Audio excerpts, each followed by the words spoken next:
Student कुछ important topic है objective के जो आपको देख लेना चाहिए। ऑब्जेक्टिव सब्जेक्टिव दोनों में ये काम आएंगे, ठीक है। तो आप लोग लगे रहिएगा, कहीं जाइएगा नहीं। यहाँ से आपको लास्ट इंपॉर्टेंट में फ़ायदा होने वाला है। एक बार बार क्वेश्चन आपके एग्जाम में पूछा जाता है, बेसिसिटी यानी क्षारीयता का क्रम, तो याद रख लेंगे इसके बारे में, ठीक है। तो ये आप लोग याद रख लेंगे, आपको काफ़ी फायदेमंद होगा, हेल्पफुल होगा, ठीक है। तो एक आपको जलीय अवस्था में देखना है, एक्वस स्टेट में आपसे पूछ दिया जाएगा, क्वेश्चन पूछा हुआ है एक्वस स्टेट के बारे में। तो एक्वस स्टेट यानी जलीय अवस्था में, तो याद रखिएगा मिथाइल और इथाइल के लिए केस अलग अलग होता है। मिथाइल मतलब आप समझ रहे हैं CH3 और इथाइल का मतलब आप समझ रहे हैं C2H5। तो मिथाइल के लिए हम लोग केस देखेंगे, होता है 213 यानी 2 डिग्री, 1 डिग्री, 3 डिग्री और लास्ट होता है NH3। और जब हम लोग इथाइल की बात करेंगे तो इथाइल के लिए होता है 2 डिग्री, 3 डिग्री और 1 डिग्री और NH3। तो ये जलीय अवस्था में एमाइंस का क्या होता है, बेसिसिटी ऑर्डर का क्रम होता है, जो आपसे एग्जाम में डायरेक्ट पूछ दिया जाता है। जैसे मान लीजिए आपसे क्वेश्चन पूछ दे कि CH3 होल थ्राइस N, ठीक, फिर आपसे कह दे CH3 का होल ट्वाइस NH, और फिर कह दे आपसे CH3NH2 में कह दे कि तीनों में सबसे ज्यादा बेसिसिटी किसका होगा, क्षारीयता किसका होगा। तो मिथाइल के लिए ऑर्डर क्या होता है, सबसे ज्यादा 2 डिग्री होता है। 2 डिग्री के लिए आपको पहचानने के लिए सिखाए हुए हैं कि NH क्या होता है 2 डिग्री, सिंपल N रहे तो ये 3 डिग्री और NH2 रहे तो 1 डिग्री। तो आंसर क्या हो जाएगा 2 डिग्री वाला। अगर यही इथाइल वाला केस रहेगा तो इसी में जैसे मान लीजिए आपसे कह दे कि C2H5 का होल ट्वाइस NH, फिर आपसे कह दे C2H5 का होल थ्राइस N, और फिर आपसे कह दे C2H5NH2 और कहे किसकी बेसिसिटी ज़्यादा होगी। तो इथाइल में आपको याद रहना है, तो इसमें भी 2 डिग्री ज़्यादा होता है, तो 2 डिग्री कौन होगा NH, और सबसे कम कौन होगा 1 डिग्री, तो 1 डिग्री कौन होता है NH2। तो यहाँ से आप क्वेश्चन एग्जाम में आपसे पूछा जाएगा, तो आपको ये क्वेश्चन हमेशा याद रखना है कि यहाँ से एग्जाम में क्वेश्चन आता है। अब कुछ अगला टॉपिक देखते हैं, ठीक है।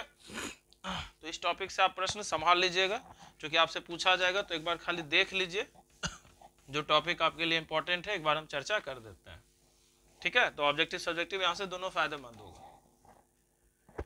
एक है, कई बार से आप लोग को हम बताए हुए कैनिजारो अभिक्रिया के बारे में, यहाँ से ऑब्जेक्टिव बहुत आता है, ठीक है। और एल्डोल रिएक्शन, ये दोनों आपको एक बार पढ़ लेना है, देख लेना है, ठीक है। कैनिजारो रिएक्शन के लिए क्या होता है कि अल्फा हाइड्रोजन शून्य होना होता है, इसके लिए अल्फा हाइड्रोजन शून्य नहीं होना होता है, कई बार एग्जाम में आया हुआ है। इसके एग्जाम्पल हैं SC डबल बॉन्ड OH, इसमें अल्फा हाइड्रोजन नहीं है बिल्कुल, क्यों, क्योंकि C डबल बॉन्ड O के बगल वाले कार्बन को कहा जाता है अल्फा कार्बन, और यहाँ अल्फा कार्बन नहीं है, इसलिए अल्फा हाइड्रोजन भी नहीं होगा। आपसे पूछ दिया जाए CH3 C double bond OH, ये दिखाएगा एल्डोल रिएक्शन, तो निश्चित दिखाएगा, क्योंकि C डबल बॉन्ड O के बगल वाले कार्बन को कहा जाता है अल्फा कार्बन, और इस पर हाइड्रोजन कितना है 3, तो यानी अल्फा हाइड्रोजन 3 है, तो ये आपको एल्डोल रिएक्शन दिखाएगा। फिर आपसे कह दिया जाए, ये एग्जाम्पल बार बार आते हैं तो इसलिए आप इस एग्जाम्पल को बार बार करें, बेंजीन के साथ C डबल बॉन्ड OH, और फिर अगर आपसे कह दिया जाए कि बेंजीन के साथ CH2 C double bond OH, अब आपसे कह दिया जाए कि ये पास करेगा कि नहीं, तो कैनिजारो के लिए अल्फा हाइड्रोजन नहीं होना चाहिए, बिल्कुल नहीं। तो C डबल बॉन्ड O के बगल में कार्बन है, लेकिन यहाँ हाइड्रोजन नहीं है, क्योंकि 1 2 3 4 वैलेंसी पूरा है, तो अल्फा हाइड्रोजन क्या है, यहाँ नहीं है। अब यहाँ देखते हैं C डबल बॉन्ड O के बगल में अल्फा कार्बन है, तो इस पर अल्फा हाइड्रोजन कितना है 2, यानी यहाँ अल्फा हाइड्रोजन है, तो ये एल्डोल दिखाएगा, और ये आपका क्या दिखाएगा कैनिजारो। तो याद रखिएगा, ये कुछ टॉपिक हैं जहाँ से प्रश्न आपके एग्जाम में बनते ही बनते हैं, संभावनाएं निश्चित होती है कि ये बनेंगे। अब कुछ और टॉपिक हम लोग देख लेते हैं, ठीक है। तो याद रखिएगा ये सब क्वेश्चन आपके एग्जाम में आता है। अब मान लीजिए कुछ क्वेश्चन और हम लोग देख लेते हैं जहां से ऑब्जेक्टिव आता है आपका, कई बार पूछा जाता है, ठीक है। जैसे H3PO4 की क्षारकता कितनी होती है, यानी बेसिसिटी कितनी होती है। तो याद रखेंगे कि बेसिसिटी का मतलब क्या हो गया, क्षारकता। तो याद रखना है, ट्रिक बता देते हैं, यहाँ ऑक्सीजन 4 है तो उससे एक कम, यानी क्षारकता कितनी होगी 3। आपसे पूछ दिया जाए कि H3PO3 की क्षारकता कितनी होगी, कई बार क्वेश्चन आया हुआ है, तो जितना ऑक्सीजन का नंबर होता है उससे कम हो जाता है, तो H3PO3 की क्षारकता कितनी हो जाएगी, 2 हो जाएगी। नेक्स्ट क्वेश्चन की ओर चलते हैं, जो क्वेश्चन आपको थोड़ा परेशान करेगा, SN1 और SN2। SN1 सबसे फास्ट 3 डिग्री हेलाइट, फिर 2 डिग्री हेलाइट, फिर 1 डिग्री हेलाइट। SN2 सबसे फास्ट 1 डिग्री हेलाइट, फिर 2 डिग्री हेलाइट, और फिर 3 डिग्री हेलाइड। ठीक है, अब आपसे क्वेश्चन पूछ दे और जब हेलोजन डिफरेंट हो, हेलोजन क्या हो, डिफरेंट हो, तो एल्काइल आयोडाइड, फिर ब्रोमाइड, फिर क्लोराइड और फिर फ्लोराइड। तो ये आपसे क्वेश्चन पूछ दिया जाएगा। जैसे मान लीजिए क्वेश्चन हम ले लेते हैं कि CH3 CH2 CH2X, और फिर आपसे दे दे कि CH3 CHX CH3, इसमें से कह दे कि दोनों में से SN1 कौन फास्ट देगा। तो X जो यहाँ जुड़ा हुआ है, जिस कार्बन से ये कार्बन 1 डिग्री है यानी ये 1 डिग्री हेलाइड है, और X जिस कार्बन से जुड़ा हुआ है ये 2 डिग्री है यानी X क्या है, ये 2 डिग्री है। तो SN1 फास्ट कौन देता है, 1 डिग्री या 2 डिग्री। तो देख लेंगे 2 डिग्री और 1 डिग्री में फास्ट 2 डिग्री देता है, तो आंसर क्या होगा, सेकेंड नंबर की ओर जाएगा। तो यहाँ से क्वेश्चन आप लोग एक बार देख लेंगे SN1 और SN2 को, और डायरेक्ट भी क्वेश्चन आता है, 2 मार्क्स में भी इससे क्वेश्चन पूछ दिया जाता है, अंतर भी पूछ दिया जाता है SN1 और SN2 के बारे में। ठीक है, तो यहाँ से क्वेश्चन आपका बनते रहता है। जैसे मान लीजिए आपसे क्वेश्चन दे दिया जाए SN1 SN2 के बारे में, आपसे एग्जाम में पूछेगा प्रश्न ये सब, तो ध्यान से देखिएगा। अगर आपसे कह दे SN1 और SN2 के बारे में, ये ऑप्शन दे दे और फिर आपका ये ऑप्शन दे दे और आपका ये ऑप्शन दे दे और आपका ये ऑप्शन दे दे, और आपसे पूछे कि इसमें से SN1 कौन देगा, तो I वाला, SN2 भी कौन देगा, तो I वाला। चूंकि हेलोजन डिफरेंट होता है तो आयोडीन वाला सबसे फास्ट देता है। और भी क्वेश्चन जैसे आप लोग ले सकते हैं, CH3 का होल थ्राइस CCl, CH3 का, ठीक है, होल ट्वाइस CHCl। अब आपसे पूछेगा कि इसमें SN2 फास्ट कौन जाएगा, तो आप लोग देख सकते हैं ये कार्बन 3 कार्बन से जुड़ा हुआ 3 डिग्री, ये 2 से जुड़ा हुआ 2 डिग्री। तो SN2 फास्ट कौन देता है, 1 डिग्री, देन फिर 2 डिग्री और फिर 3 डिग्री। तो 2 डिग्री और 3 डिग्री में फास्ट कौन देता है, सॉरी हाँ ठीक है, SN2 के लिए तो 2 डिग्री आंसर होगा, सेकेंड नंबर। तो याद रखिएगा ये सब क्वेश्चन आपके एग्जाम में बनेगा ही बनेगा। जो रटने वाला चीज नहीं है वो आपको हम समझाने के बाद समझ लीजिए, ये सब रट नहीं सकते हैं आप ये सब आप रट नहीं सकते हैं। जैसे मान लीजिए एक दो क्वेश्चन और हम आप लोग को दिखा देते हैं, जैसे एलाइलिक, ठीक है, फिर एक होता है वाइनिलिक, और फिर एक होता है आपका बेंजाइलिक, और एक फिर होता है एराइल। याद रखिएगा इसको। एलाइलिक में क्या होता है कि जैसे ये डबल बॉन्ड है और डबल बॉन्ड के जस्ट अगले कार्बन से हेलोजन जुड़े हो तो उसको एलाइलिक हेलाइड कहते हैं। और एल्कोहल अगर पूछ दे तो उसी में सिर्फ OH लगा देंगे तो ये एलाइलिक एल्कोहल हो गया, याद रखिएगा। वाइनलिक की बात करें तो वाइनलिक में डायरेक्ट हेलोजन डायरेक्ट जो है डबल बॉन्ड से जुड़ता है, और एल्कोहल की बात करें तो वहीं पर जाकर OH डायरेक्ट जुड़ जाता है। ठीक है, बेंजाइलिक की अगर बात करें तो बेंजीन की वही कहानी है, और बेंजीन के जस्ट बगल वाले कार्बन से हेलोजन जुड़ता है उसको बेंजाइलिक हेलाइड कहेंगे, और बेंजीन के से अगर यही मान लीजिए यहाँ OH जाके जुड़ेगा उसके बगल वाले से तो उसको बेंजाइलिक एल्कोहल कहेंगे। एराइल की अगर बात करें तो एराइल हेलाइड में क्या होगा कि बेंजीन से डायरेक्ट X जुड़ेगा तो एराइल हेलाइड, और बेंजीन से डायरेक्ट X जुड़े OH जुड़ेगा तो एराइल एल्कोहल या इसको फिनॉल कहते हैं। तो आप इसका स्क्रीनशॉट ले लें।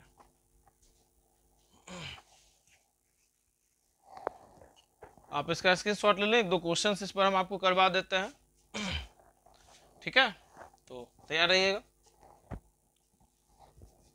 तो इस पर एक क्वेश्चन आपको करवा देते हैं। तो अब जैसे मान लीजिए आपसे क्वेश्चन पूछ दिया जाए, कई फॉर्म में कई रूप में आपसे क्वेश्चन इसे दिया जा सकता है, तैयार रहिएगा बनाने के लिए। कहेगा कि निम्न में कौन, आपसे पूछ देगा कि एलाइलिक एल्कोहल है, एलाइलिक एल्कोहल है। हिंदी की अगर बात करें तो आप इस तरह से लिख सकते हैं एलिलिक एल्कोहल है। ठीक है, अब आपसे ऑप्शन दे दिया जाए, first number CH3 CH double bond CH OH CH2 CH3। आपसे पूछ दिया जाए सेकेंड ऑप्शन देके CH double bond CH CH OH CH2 CH3। अब आपसे पूछ दे कि दोनों में से कौन एलाइलिक अल्कोहल है, तो याद रखिएगा इसका स्ट्रक्चर ओपन करते हैं।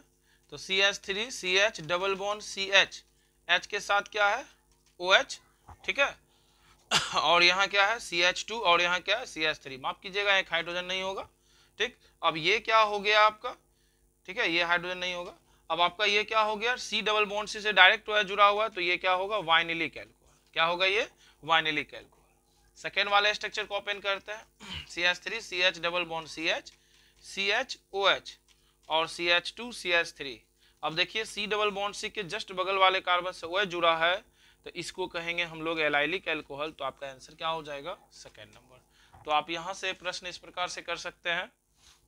इसी प्रकार से बेंजाइलिक और एराइल अल्कोहल के बारे में प्रश्न आपसे बार बार पूछा जाता है, तो आप इस प्रश्न को बार बार बनाएंगे। जैसे मान लीजिए आपसे क्वेश्चन कह दे ये बेंजीन दे दिया गया और यहाँ से आपको एक OH दे दिया गया और यहाँ एक बेंजीन दे दिया गया और आपसे CH OH CH2 CH3 दे दिया गया। अब आपसे कह देगा यहाँ पर कि बेंजाइलिक एल्कोहल कौन है, ठीक है, ऑप्शन नंबर ए या ऑप्शन नंबर बी। आप इसको एक बार देख के बता दें कि बेंजाइलिक एल्कोहल इसमें से कौन होगा।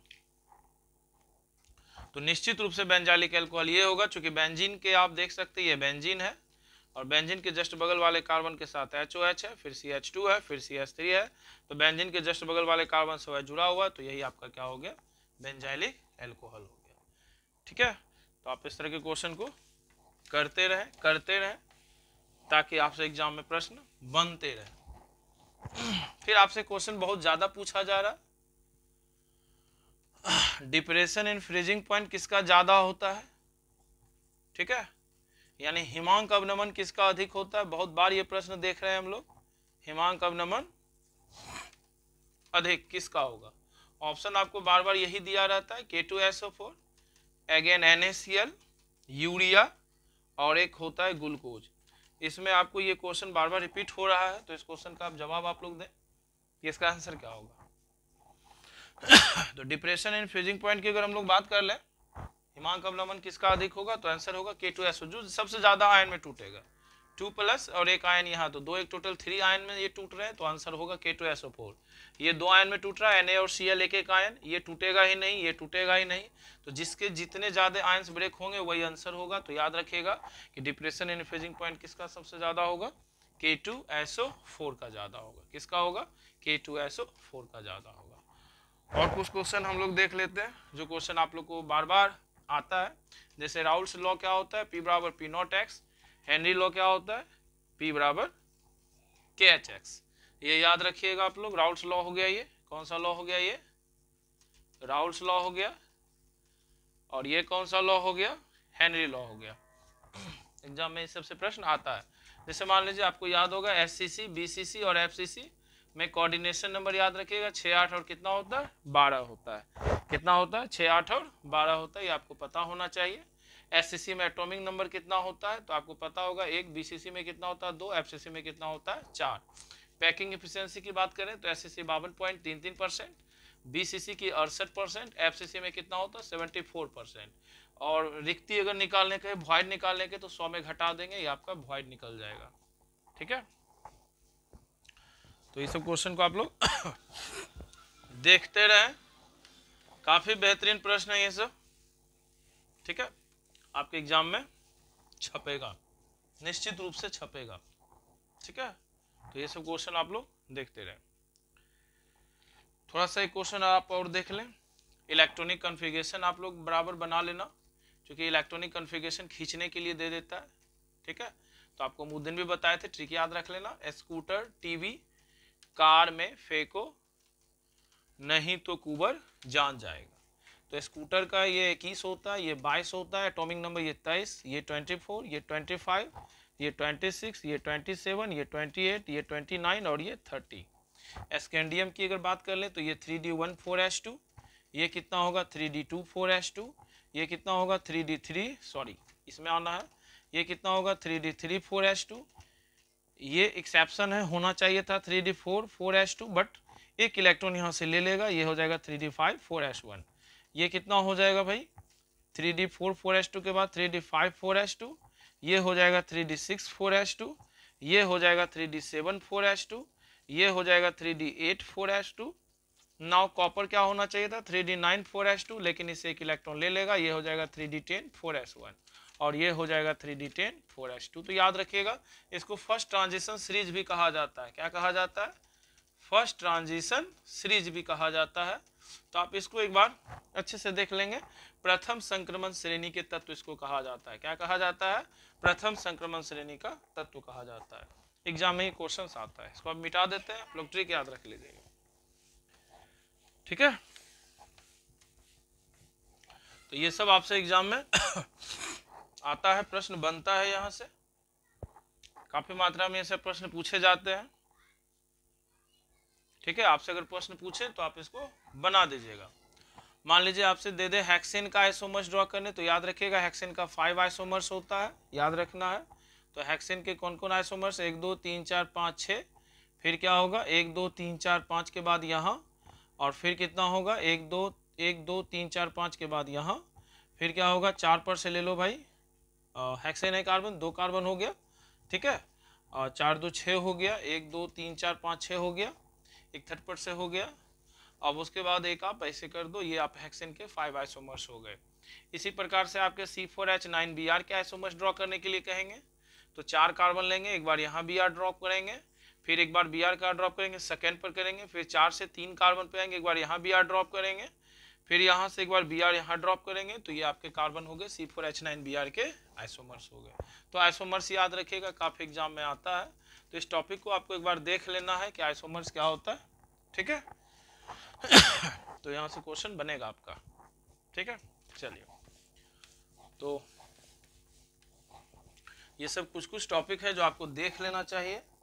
जैसे आपको उसी दिन हम बताए कि CH3 CH2 OH अगर रहे और यहाँ अगर एल्कोहलिक KOH लगा दिया जाए तो वाटर रिलीज हो जाएगा, OH इससे चला जाएगा, H इससे चला जाएगा, बच क्या जाएगा ये CH2 डबल बॉन्ड CH2। तो याद रखिएगा, यहाँ से क्वेश्चन आता है कि अल्कोहल के निर्जलीकरण से क्या बनता है, इस प्रोसेस को क्या कहते हैं, निर्जलीकरण, मतलब डिहाइड्रोलाइसिस। क्या कहा जाता है, डिहाइड्रोलाइसिस। तो क्या बनता है, अल्कोहल एल्कीन बन जाता है। जैसे मान लीजिए CH3 CH2 OH रहेगा और PCC कैटलिस्ट अगर दे दिया जाए तो अल्कोहल किस में बदल जाएगा, एल्डिहाइड में, चूंकि H2 यहाँ से रिलीज हो जाएगा, और H2 रिलीज होने का मतलब क्या हो जाएगा यहाँ से। ठीक है, तो यहाँ से आप क्या निकाल लेंगे, एक H निकाल लेंगे। ठीक है, और यहाँ से एक H निकाल लेंगे, तो क्या बन जाएगा ये CH3 C double bond OH। तो ये आपका क्या बना देगा, एल्डिहाइड बना देगा। ठीक है, तो याद रखिएगा ये सब क्वेश्चन आपके एग्जाम में पूछा जाता है। ठीक है, तो चलिए।